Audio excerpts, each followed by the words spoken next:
તો રાજ્યના ખેડૂતો અને જમીન ધારકો માટે ગુજરાત સરકારે એક ખૂબ જ રાહતજનક અને મહત્વનો નિર્ણય લીધો।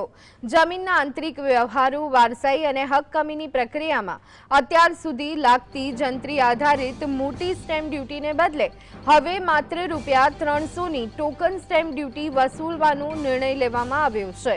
મુખ્યમંત્રી સમક્ષ વિવિધ કિસાન સંઘો અને સામાજિક અગ્રણીઓએ કરેલી રજૂઆતોના પગલે ગુજરાત સ્ટેમ્પ અધિનિયમ 1958ની કલમ 9 હેઠળ આ મોટી છૂટછાટ જાહેર કરવામાં આવી છે।